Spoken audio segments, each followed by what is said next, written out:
अस्समीउल अज़ीम मिनश्शैतानिर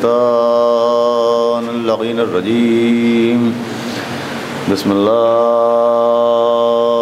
रहमानिर रहीम। अल्हम्दुलिल्लाहि रब्बिल आलमीन। अस्सलातु वस्सलाम अला नबिय्यिल उम्मिय्यिल अरबिय्यिल क़ुरैशिय्यिल मक्कीय्यिल मदनीय्यिल हाशिमी सय्यदना व नबियना व शफ़ीअना व तबीब क़ुलूबिना व मौलाना अबिल क़ासिम मुहम्मद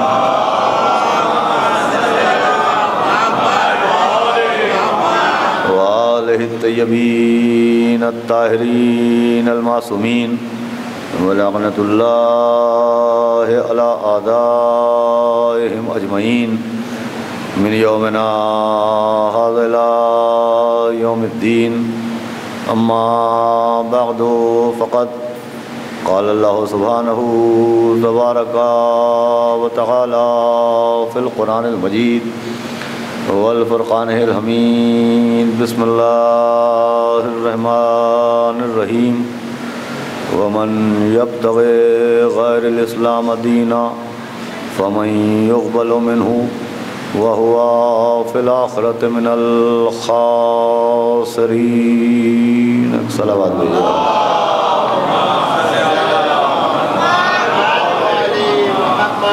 अज़ादारान सरकार सैयदुश शुहदा मातमदारान इमाम मज़लूम बतफ़ैल चहारदा मासूमीन अलैहिमुस्सलाम और ख़ुसूसन बताईद शहज़ादी औलिया हज़रत फ़ातिमा ज़हरा सलाम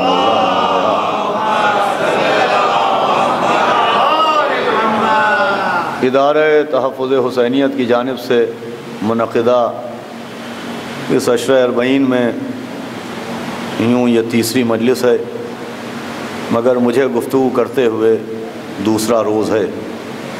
जो अफराद कल यहाँ तशरीफ़ नहीं ला पाए थे उनके अज़हान आलिया तक मैं ये पैगाम पहुँचाना चाहता हूँ कि इमसाल इस अशर मजालिस का उन्वान शीयत अक़्ल है या अक़ीदत है। इस उन्वान पर मुझे गुफ्तगू करना है कि हमारे अक़ायद, हमारे अरकान, हमारी रसूमात फ़क़त अक़ीदत की बुनियाद पर कायम हैं या उसके पीछे अक़्ल भी है। इसी पर गुफ्तगू करने के लिए मैंने आपके सामने कुरान मजीद की जिस आयत को तिलावत किया है उसमें खुदावंद आलम उन तमाम अफराद को जो बेदीन नहीं हैं, जो लामज़हब नहीं हैं, बल्कि किसी न किसी दीन से, किसी न किसी मज़हब से वाबस्ता हैं, उनको खुदावंद आलम इस आयत के ज़रिए एक पैगाम दे रहा है कि अगर तुम्हें दीन की पैरवी करना ही है, अगर तुम्हें मज़हब के उसूलों पर चलना ही है, तो उन अदियान को जिनसे तुम वाबस्ता हो, उन मज़ाहिब को जिन पर तुम अमल पैरा हो, उनको तर्क करो और दामन इस्लाम में आ जाओ। इसलिए कि अगर इस्लाम के अलावा कोई और दीन पेश किया जाएगा बारगाह माबूद में तो अल्लाह उस दीन को हरगिज़ हरगिज़ कबूल न करेगा। और इस्लाम के अलावा अगर किसी और दीन से वाबस्ता हो जाएंगे तो ऐसा शख्स जिसके पास दीन है मगर दीन इस्लाम नहीं है, मज़हब है मगर मज़हब इस्लाम नहीं है, तो उसका शुमार रोज़े महशर नुकसान उठाने वालों में होगा। मैंने अभी अर्ज़ किया कि यह आयत बेदीनों के लिए नहीं है कि जो मज़हब में यकीन नहीं रखते, जो दीन पर यकीन नहीं रखते, ये उनके लिए आयत नहीं है। ये उन तमाम अफराद के लिए है जो इस्लाम के अलावा अलैकुमुस्सलाम एक सलावत भेज दे मोहम्मद वाले,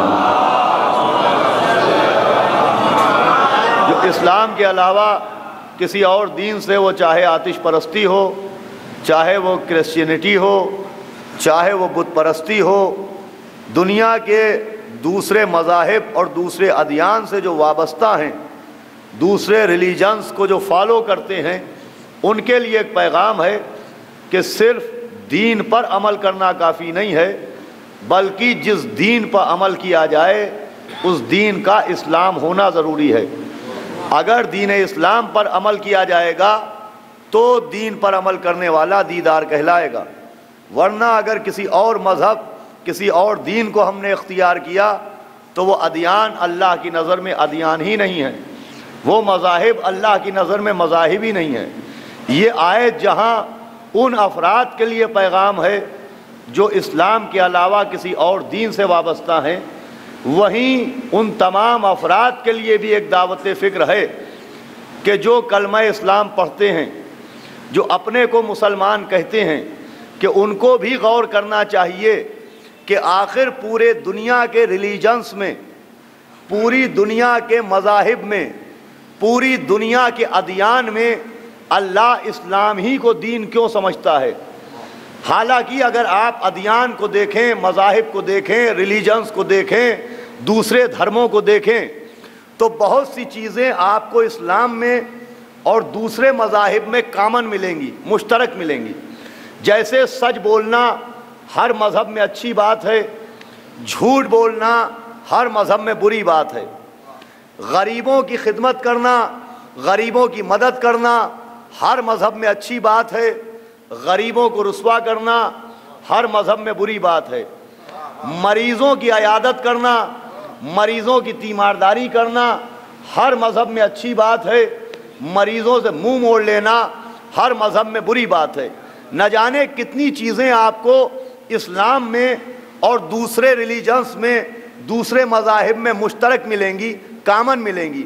यहाँ तक कि जो तसव्वुर हमारे यहाँ वही का है कि जिब्रील अल्लाह का कलाम लेके नबी पर नाजिल होता है, वही हिंदुइज़्म में शुरूती का है, श्रवण किया हुआ कहते हैं।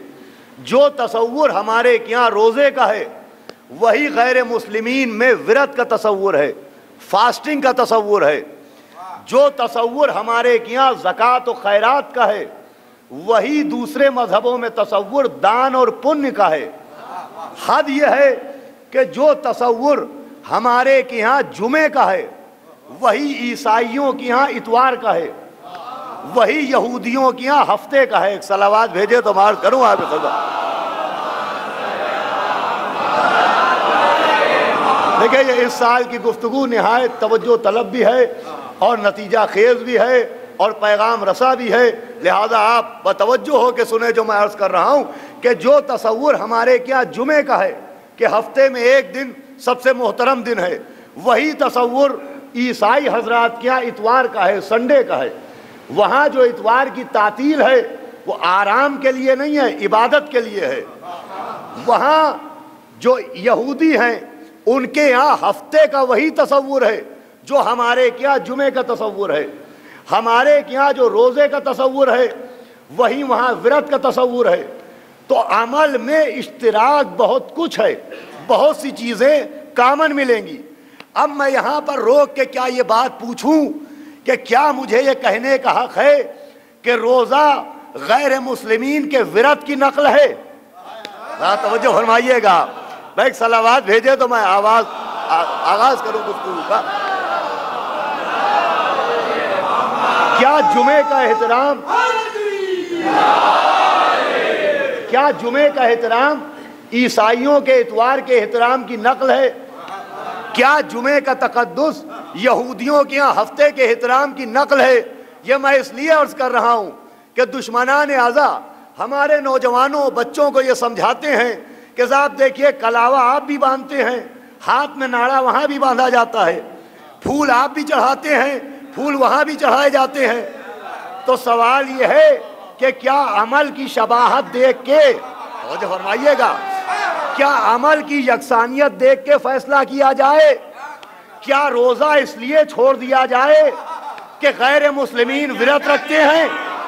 तो फरमाइएगा, क्या सच बोलना इसलिए छोड़ दिया जाए कि दूसरे मजहबों में भी सच बोलने की तरगीब की जाती है? क्या गरीबों को खैरात देना इसलिए छोड़ दिया जाए कि गैर मुस्लिमीन भी दान दिया करते हैं? तो आप जवाब देंगे कि अमल की शबाहत मत देखिए, नियत देखिए। तो आप भी हाथ का नाड़ा न देखिए, नियत देखिए। सलावत भेजे मोहम्मद आले मोहम्मद।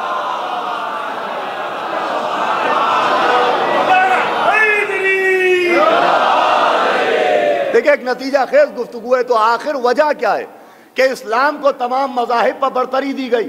तो देखिए इस्लाम जो दूसरे अदियान पर, जो दूसरे रिलीजन्स पर, जो दूसरे मज़ाहिब पर इसको फौकियत दी गई है, उसका सबब यह है कि इस्लाम की बुनियाद अक्ल पर बुनियाद अक्ल तरजीह दी गई कि इसके उसूल अकीदतों पर कायम नहीं है, इसके उसूल अक्ल पर कायम है।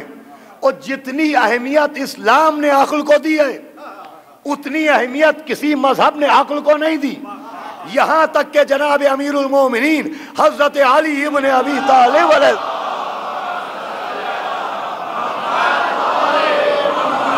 देखिए मुझे एहसास है कि मौजू ये टॉपिक, ये उन्वान ज़रा मुश्किल सा है कि शियत अक्ल है कि अकीदत, लेकिन अगर आप आज से मुतवज्जे हो गए तो मुश्किल कुशा के सदक़े में मुश्किल भी आसान हो जाएगी। मैं अर्ज़ कर रहा हूँ कि जनाब अमीर ने फरमाया अक्ल की अहमियत कि फ़क़दुल अक़ल फ़क़दुल हयात। फरमाया जिसके पास अक्ल नहीं है उसके पास ज़िंदगी नहीं है। भाई मैं आपको हदीस इमाम सुना रहा हूँ, कौले इमाम सुना रहा हूँ कि जनाब अमीर ने फरमाया कि फ़क़दुल अक़ल फ़क़दुल हयात, कि जिसके पास अक्ल नहीं है उसके पास हयात नहीं है। ला युक़ासु इल्ला बिल अमवात। इमाम फरमा रहे जिसके पास अक्ल ना हो उसे जिंदा ना समझना, मुर्दा समझना। सलावत भेजे मोहम्मद आले मोहम्मद। तवज्जो फरमाइएगा। तो अक्ल के ऊपर जिंदगी का इन्हिसार, अक्ल के ऊपर हयात का इन्हिसार, कि इमाम ने फरमाया कि जिंदा वही होता है जिसके पास अक्ल होती है।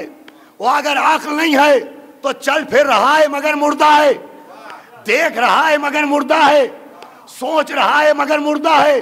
बुनियाद बनाया गया अक्ल को, यहां तक के इमाम जाफर सादिक अलैहिस्सलातु वस्सलाम,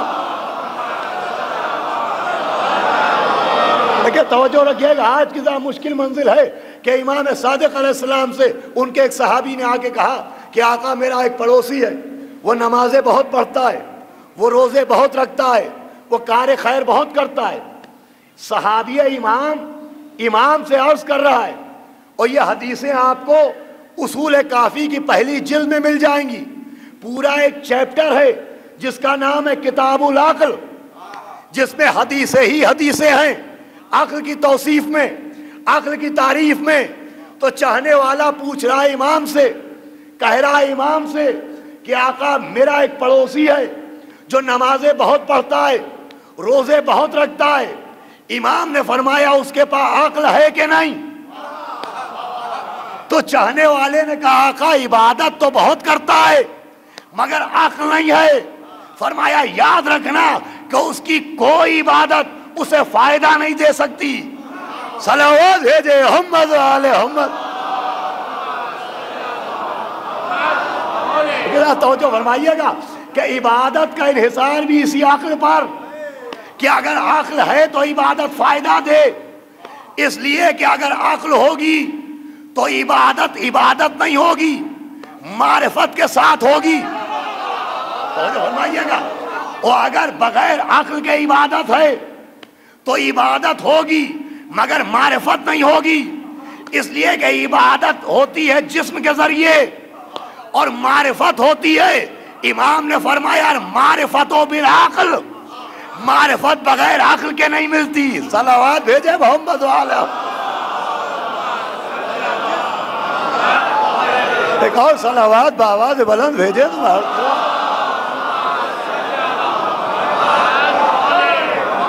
फरमाया मारिफतो बिल अक्ल, फरमाया मारिफत होती अक्ल के जरिए।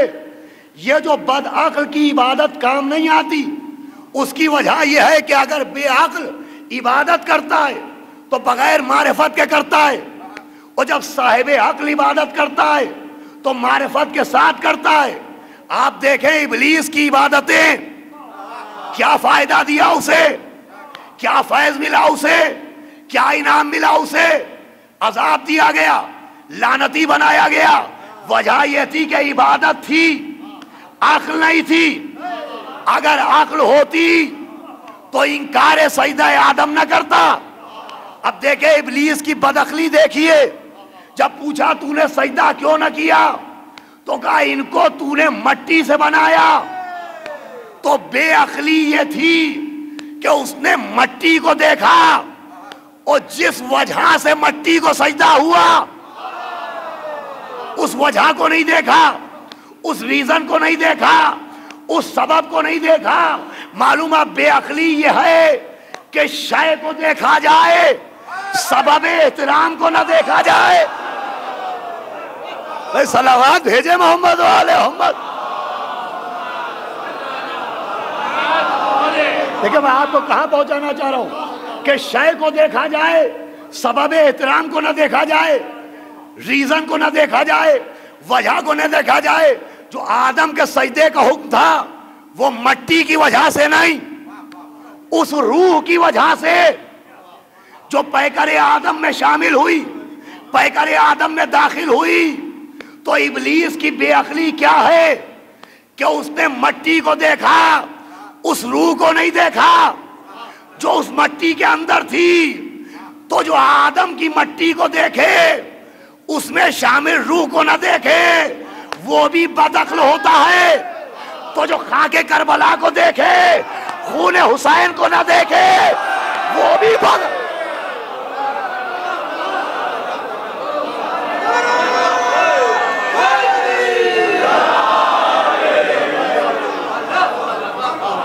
एक सलावत और बावाद बुलंद भेजे मोहम्मद वाले।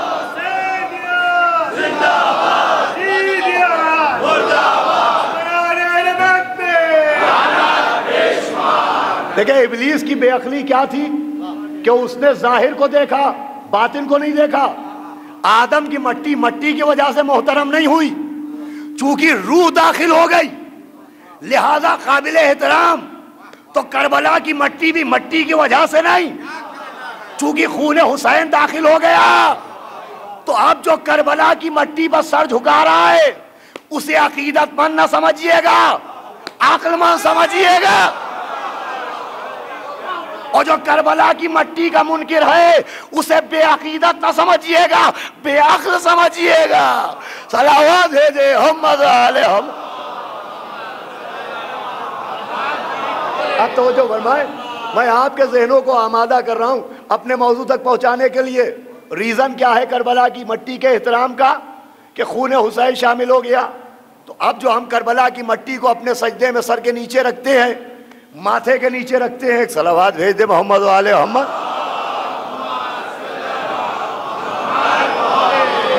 एक और सलावत बावाद बुलंद भेजे मोहम्मद।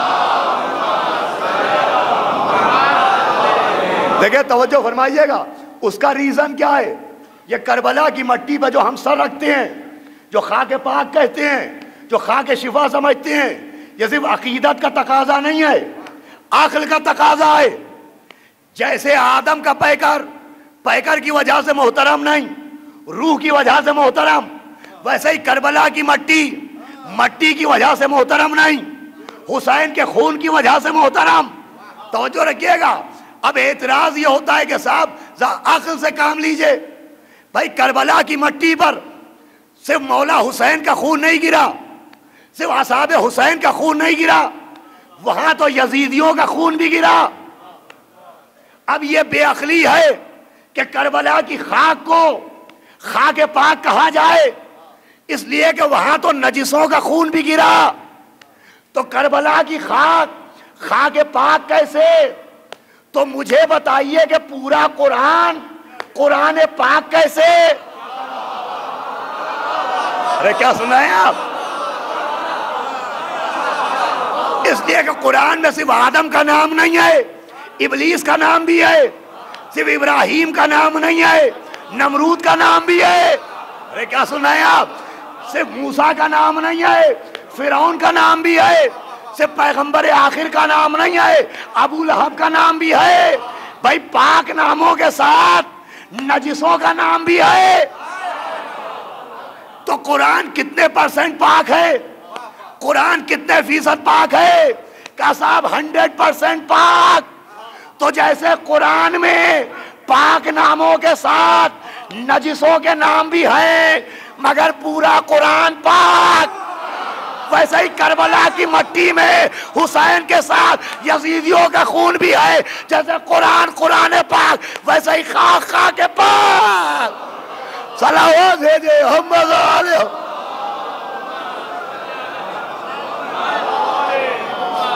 एक सलावत और भेजे मोहम्मद वाले मोहम्मद पर। तवज्जो रखिएगा, तवज्जो है आपकी। ये अक्ल है, अक्ल। जैसे कुरान अव्वल ताखिर पाक, वैसे ही करबला की खाक खाक पाक, खून हुसैन शामिल हो गया। जैसे मट्टी नहीं, जो भी हुसैन से मंसूब हो जाए वो काबिल एहतराम हो जाता है, वो काबिल ताज़ीम हो जाता है। कपड़े की वजह से नहीं, निस्बत की वजह से। ताजिया लकड़ी की वजह से नहीं, निस्बत की वजह से। आलम फरेरे की वजह से नहीं, निस्बत की वजह से।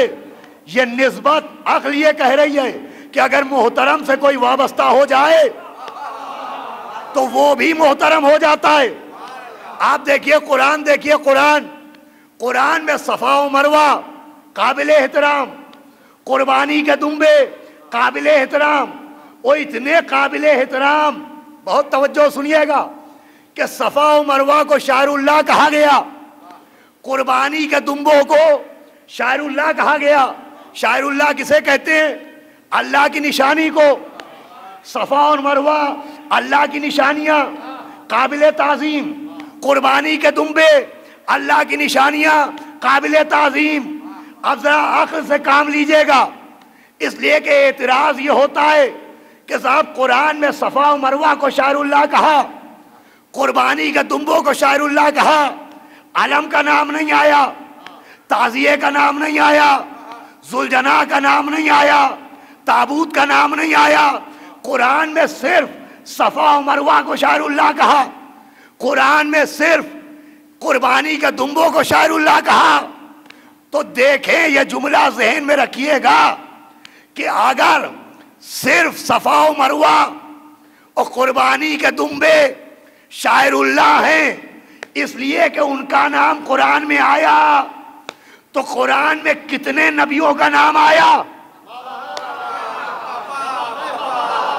भाई कई नबियों का नाम कुरान में आया? ज्यादा से ज्यादा 25 या 30, मगर मोहतरम कितने?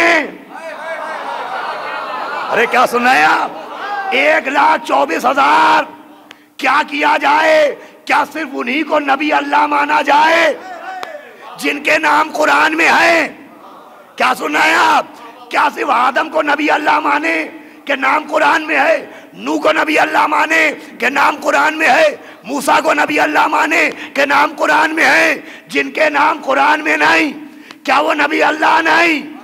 का भाई नाम न होना नबी अल्लाह न होने का सबूत नहीं है, तो तबरुकात का जिक्र न होना शायरुल्लाह न होने का सबूत।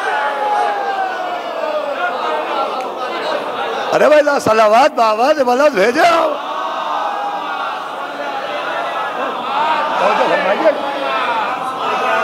ये बात घर जाके सोचिएगा कि कोई इस बात को दलील नहीं बना सकता कि साहब अलम को तो शायरुल्लाह कहा नहीं है, ताज़िए को तो शायरुल्लाह कहा नहीं है, जुलजना को तो शायरुल्लाह कहा नहीं है। तो कुरान में 25 या 30 नबियों के नाम हैं। हम कहे साहब हम तो इतने ही नबी मानेंगे,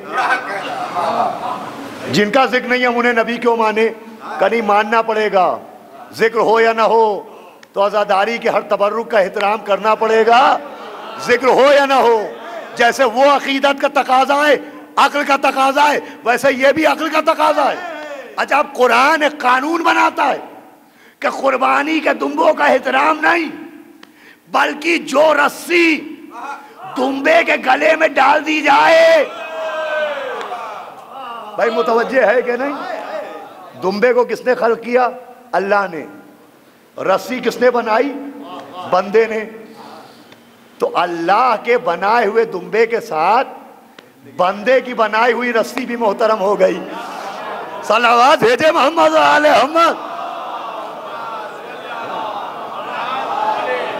नहीं देखिए, ये सलवात बता रही है कि तवज्जो नहीं है आपकी।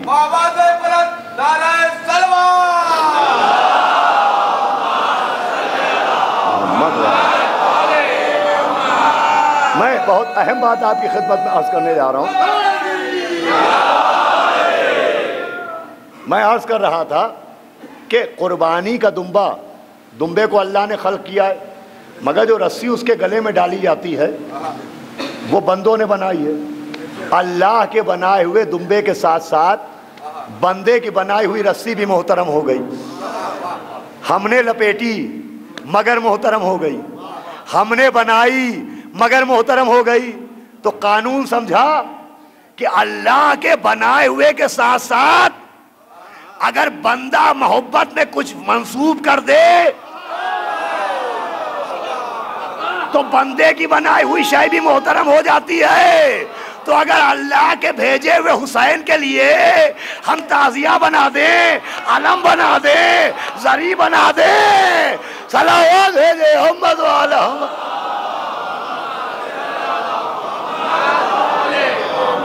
ये अकीदत नहीं है, ये भी अक्ल है। ये जो तबर्रुकात का एहतराम है ये सिर्फ अकीदत नहीं है, ये जो अलम का एहतराम है ये सिर्फ अकीदत नहीं है, ये जो ताज़िये का एहतराम है सिर्फ अकीदत नहीं है, ये भी अक्ल का तकाजा है। आप देखें कुर्बानी के दुम्बे का एहतराम और जुलजना के एहतराम पे बहस हो रही है। कुर्बानी का दुम्बा जो भेजा गया आके लेट गया छुरी के नीचे, उसकी याद में जो दुम्बे हो वो मोहतरम हो जाएं। और हुसैन की सवारी किस घोड़े की यादगार है? मुर्तजिज, सुना होगा आपने, मौला हुसैन की सवारी का नाम है मुर्तजिज। ये खाली मौला हुसैन की सवारी नहीं है, ये नबी की खिदमत में तोहफा मिला और नबी ने मौला हुसैन को तोहफतन दे दिया। अब एक एतराज ये होता है कि साहब अक्ल की बातें कीजिए, इसलिए कि घोड़ों की उम्रें ज्यादा 12 साल होती हैं, 14 साल होती हैं, और नबी को दुनिया से गए हुए 50 साल हो चुके थे। कोई घोड़ा 50 साल तक जिंदा कैसे रहेगा?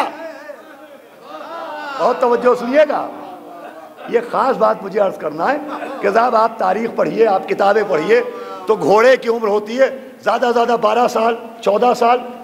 और करबला में मुर्तजिज अगर नबी की सवारी थी, नबी वाला घोड़ा था, तो कम से कम 50 साल का हुआ।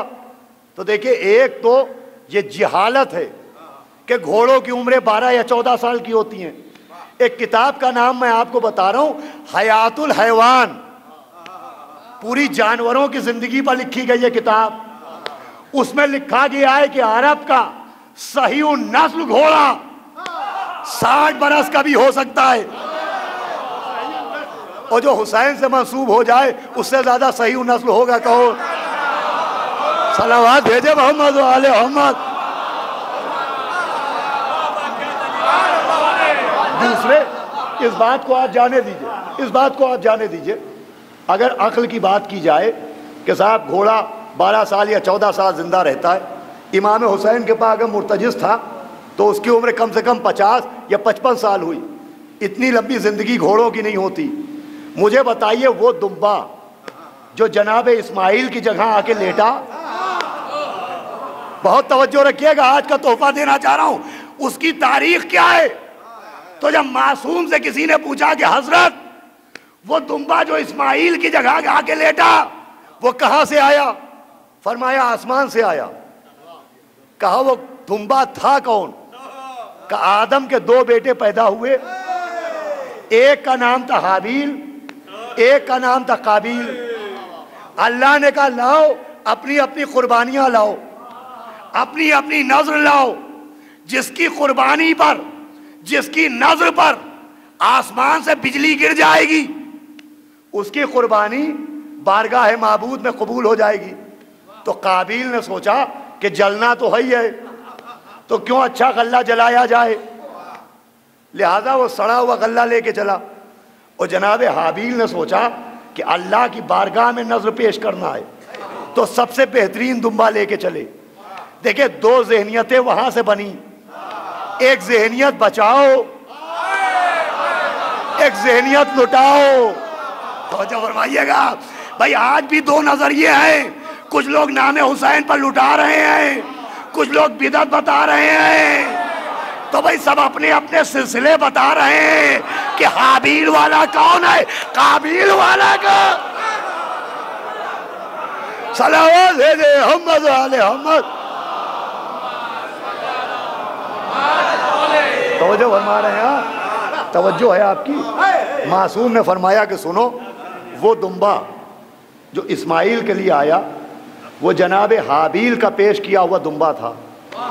अल्लाह ने आसमान से बिजली भेजी और वो दुम्बा खाकस्तर हो गया।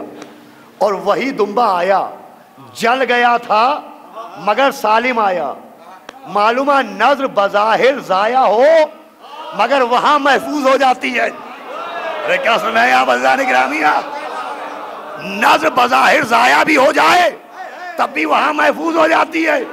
अच्छा, हाबील के दौर का दुम्बा इस्माइल के दौर में आया।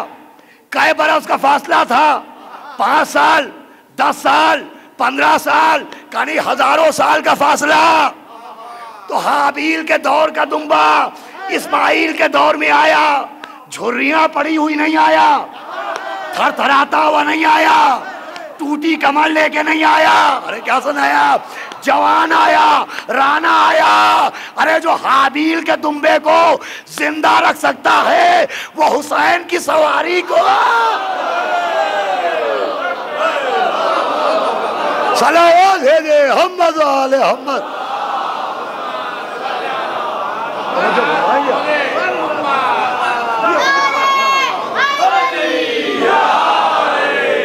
और फरमाया अज़ीज़ान गिरामी, आपने ये मैंने आपके जहनों को वाबस्ता किया है कि मुझे अर्ज़ ये करना है कि शीयत, चाहे वो हमारे अकायद हो, चाहे रसूमात अज़ा हो, चाहे नज़र व नियाज हो, ये सिर्फ अक़ीदत नहीं है, अक़ीदत के पीछे अक्ल है।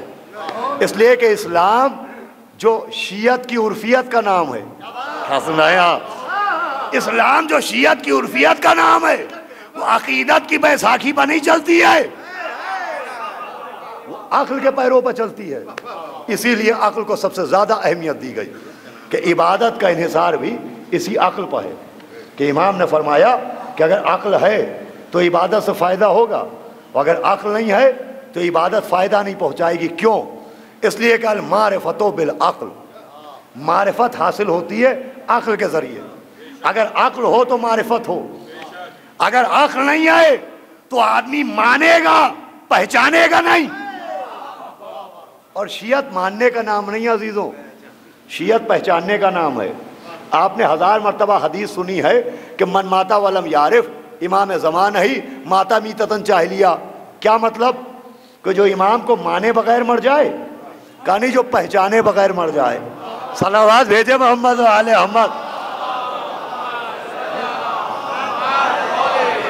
अजीजों, जहां तक मानने का मामला है, जहां तक मानने का मामला है, 73 फिरकों के किसी मुसलमान से पूछिए कि नबी के बड़े नवासे का क्या नाम, नबी के छोटे नवासे का क्या नाम, तो एक आदमी ना कहेगा कि खलीफा हसन, खलीफा हुसैन।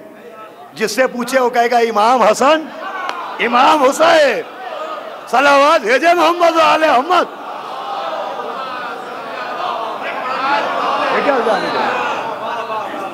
इमाम कह रहे हैं इमाम हसन, इमाम कह रहे हैं इमाम हुसैन। अब नंबर नहीं मालूम है कि अगर हसन दूसरे हैं तो पहले कौन है, हुसैन तीसरे हैं तो चौथा कौन है। तो जो फरमाइएगा, इसीलिए अक्ल को बुनियाद बनाया गया कि अगर अक्ल होगी तो अकीदत नहीं होगी, मारिफत होगी। और मारिफत होगी तो फिर मंजिल ये होगी कि दुनिया में ऐसा मंजर दिखाई नहीं देता। कोई खाना छोड़ के भूख की तरफ नहीं आता, कोई पानी छोड़ के प्यास की तरफ नहीं आता, कोई दौलत छोड़ के गुर्बत की तरफ नहीं आता, कोई आराम छोड़ के आलाम की तरफ नहीं आता। ये एक था कि लाखों के बीच में अक्ल थी तो खाना छोड़ के भूख की तरफ आया, पानी छोड़ के प्यास की तरफ आया, आराम छोड़ के आलाम की तरफ आया। किस बुनियाद पर आए जनाबे? बोलो किस बुनियाद पर आए हैं? देखिए, अकीदत पहले भी थी। अकीदत ना होती तो ये न कहते कि जो जुमला आपने मुझे कहा, अगर आपके अलावा कोई और कहता तो मैं पलट के यही कहता। इसलिए आपकी माँ बिनते पैगंबर हैं। ये जुमला बता रहा है कि अकीदत थी, दिल के किसी कोने में अकीदत थी। अब अक्ल पर यजीदियत के पत्थर पड़े हुए थे। इधर आवाज अलतश ने उन पत्थरों को हटाया, बच्चों के हाय प्यास की सदा की हवाओं ने उस गर्दो गुबार को हटाया। तो उमर साद ने कहा, हुर, हमने तुझे कभी इतना बेचैन नहीं देखा। बड़े बड़े मार्के आए, तेरे चेहरे पर यह तरद्दुद नहीं देखा, तेरे चेहरे पर यह तफक्कुर नहीं देखा। तो कहा कि मैं अपने को जन्नत और जहन्नम के बीच में पा रहा हूं कि एक तरफ जन्नत है, एक तरफ जहन्नम है। का इरादा क्या है? का इरादा सुबह मालूम होगा। सुबह हुई तो सूरज क्या निकला? हुर का मुकद्दर चमका, हाथों में रुमाल बंधवाया, चेहरे पर नकाब डाली और बारगाह हुसैन में आए। का फर्जंद पैगंबर, क्या मेरी खता भी माफ हो सकती है? या अबा अब्दुल्ला, क्या मेरी गलती भी माफ हो सकती है? क्या मेरी खता भी माफ हो सकती है? ये अक्ल है, अक्ल अजीजों, कि वो जो अल्लाह के निकाले हुए को बख्शवा दे, वो जो फितरुस के छिने हुए बालों पर को वापस कर दे, वही मरकज़े मग़फ़िरत है, वही बख्शिश का रास्ता है। क्या मेरी खता भी माफ हो सकती है? अल्लाह अकबर। अब इधर अगर सरापा मग़फ़िरत बन के आया तो इधर सरापा करम था, सरापा रहम था कि बाजुओं को पकड़ा और कहा कि हुर, आप हमारे मेहमान हैं। देखिए, जो मेहमान हुसैन कहा जाता है तो पूरी दुनिया में अजीज़ों न ऐसा मेहमान मिलेगा और न ऐसा मेज़बान मिलेगा। पूरी दुनिया में ना ऐसा मेहमान मिलेगा और ना ऐसा आपको ढूंढे मेज़बान मिलेगा। मैंने अर्ज़ किया, कोई भी मेहमान आता है तो सोचता है उसके घर जाओ जहाँ खाना मिल जाए, जहाँ पानी मिल जाए, जहाँ रात को आरामदेह बिस्तर मिल जाए। ये दुनिया का वाहिद मेहमान है जो मुल्क राय को छोड़ के चला। अब मेहमान ऐसा तो फिर मेज़बान भी अजीज़ों ऐसा कि जनाब हुर को खेमे के साए में बिठाया और फिर हज़रत अंदर आए और उन बच्चों को जो अलतश की आवाज़ें बुलंद कर रहे थे उन्हें अपने करीब बुलाया और बीबी सकीना की सूखे होठों पर उंगलियां फेरी और कहा, बीबी, तेरी 3 दिन की तशनगी पर साक़ी कौसर का लाल फिदा हो जाए। ए बीबी, इन बच्चों से कह दो कि हमारा मेहमान बाहर बैठा है, जब तक हमारा मेहमान बैठा है कोई हाय प्यास कह के ना रोए। अल्लाह, महसूस कर लिया आपने? जज़ाक अल्लाह। बीबी सैयदा आपको अजर दे। ऐसा मेज़बान कहाँ मिलेगा कि जब तक हमारा मेहमान बैठा है कोई हाय प्यास न कहे।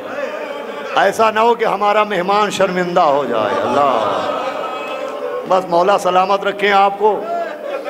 आपकी आवाज़ें बुलंद हो गई और मुसलसल आप गिरिया कर रहे हैं।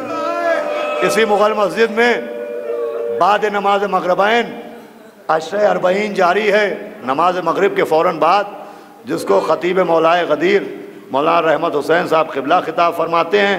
8:30 बजे ज़ैनबिया में हमारे बरादरम ख़तीब आले मोहम्मद मौलाना ग़ुलाम हुसैन साहब सदर जौनपुरी ख़िताब फरमाते हैं ठीक 8:30 बजे, और 9:30 बजे यहाँ मजलिस शुरू होती है।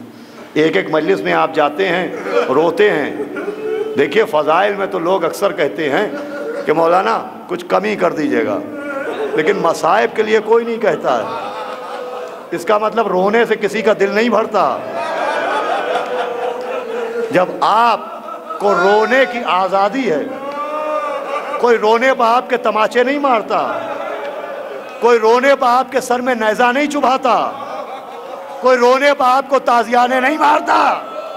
आपको रोने पर आज़ादी है। जब आपका दिल रोने से नहीं भरता तो सोचिए जिन्हें रोने न दिया गया हो। उनका दिल जिनके लिए रवायतों में मिलता है कि चौथे इमाम फरमाते हैं कि जब हमारे घर की कोई बीबी मौला हुसैन को याद करके रोती थी तो यजीदी सर पर नेज़े की नोके चुभोते थे। अल्लाह, यकीन ना आए तो नफ्सुल महमूम उठा के देख लें, मकातिल की किताबें पढ़ लें कि सर में नेज़े चुभाए जाते थे। और 4 बरस की बच्ची रोती थी तो तमाचे लगाए जाते थे। इसीलिए ज़ियारत नाहिया में इमाम ने कहा कि सलाम उन रुखसारों पर जो तमाचे खाते खाते ऊदे हो गए, जिनका रंग मुतगय्यर हो गया। बस अजीजों, चंद फ़िक्रे, गुफ्तगू तमाम। तन्हा आप नहीं रोते हैं। अल्लामा दरबंदी ने लिखा है कि जैसे ही फर्श अज़ा बिछाया जाता है, सबसे पहले 3 बीवियां आके फर्श पर बैठ जाती हैं। बकी से फातिमा आती हैं, अपने कब्र से बीबी ज़ैनब आती हैं, जिंदान शाम से एक बच्ची आती है। ये 3 बीबियां फर्श अज़ा के कोने पर आके बैठ जाती हैं। रोने वाले रो के चले जाते हैं, सैयदा हाथों को उठाती है, बीबी ज़ैनब दुआ करती जाती है, जनाब सकीना आमीन कहती जाती है। माशाअल्लाह, आप नहीं रोते तन्हा। मुझे इन चीज़ों की दलीलें मुशाहिदों से मिलती हैं। इसे किस्सा कहानी ना समझे कोई, इसे स्टोरीज ना समझे कोई। खतीबुल ईमान ने एक वाक़या बयान किया था बनारस का कि गरीब सी औरत अपने घर में मजलिस कर रही है, टूटा हुआ मकान। और उसका तरीक़ा यह है कि हमेशा वो तबर्रुक अपने हाथ से बांटती है, तबर्रुक किसी और को नहीं देती, खुद से तबर्रुक लेके बीवियों के हाथ में देती है। जब किसी ने कहा बीबी तू बूढ़ी हो गई है, तेरे हाथों में राशा आ गया है, ये तबर्रुक हमें दे दे, हम बांट दें, तो वो औरत अजब जवाब देती थी कि नहीं, तबर्रुक मैं ही बांटूंगी, क्या पता मेरा हाथ किसके हाथ से मस हो जाए। अल्लाह अकबर, समझ रहे हैं आप?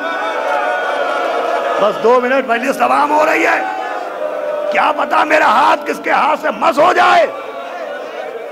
एक दिन मजलिस हो रही है, दीवार से एक सांप निकला। और इस औरत ने सोचा कि अगर ये सांप फर्श अज़ा पर आ गया तो रोने में खलल पड़ जाएगा, गिरिया पर हुसैन में कमी हो जाएगी। ऐसे होते मौला के चाहने वाले। अपना पैर सांप के मुंह पर रखा, जो फितरत है उसकी, उसने डसा, बैठे बैठे इसका इंतकाल हो गया। मजलिस तमाम हुई, औरतें समझी कि औरत बूढ़ी है, थकन की वजह से सो गई। इसकी एक बेटी थी। औरतों ने कहा बीबी अपनी माँ से कह दे मजलिस तमाम हो गई, उठ के तबर्रुक बांट दे। बेटी माँ के करीब आई, शाना हिलाया, चीख के रोई। औरतों ने गले लगाया कि तू बड़ी खुशनसीब है कि तेरी माँ को उस फर्श पर मौत आई है जिस पर हुसैन की माँ अपने लाल को रोने आती है। ये तबर्रुक तकसीम कर दे, हम अपने मर्दों को भेजें, दफन का इंतजाम हो, औरतें आए, गुस्ल कफन हो। उस लड़की के दिमाग में न जाने क्या आया कि एक मर्तबा तबर्रुक की कश्ती उठाई और अज़ा खाने की तरफ बढ़ी और कहा हुसैन की माँ, ये तबर्रुक मेरी माँ बांटा करती थी, माँ के अलावा मेरा कोई सहारा नहीं है। जब तक मेरी माँ ना उठेगी ये तबर्रुक ना बटेगा। भाई भरे मजमे ने अपनी आंखों से देखा कि सांप फिर निकला, जहर को चूसा, औरत या हुसैन कह के उठ के खड़ी हो गई। मैं कहूँगा ये मादर हुसैन, अरे एक बेटी का रोना ना देखा गया, अरे करबला याद आ गई, हुसैन की यतीमा। ए बाबा सकीना कहाँ तक तमाचे खाए, ए बाबा सकीना कहाँ सोने जाए।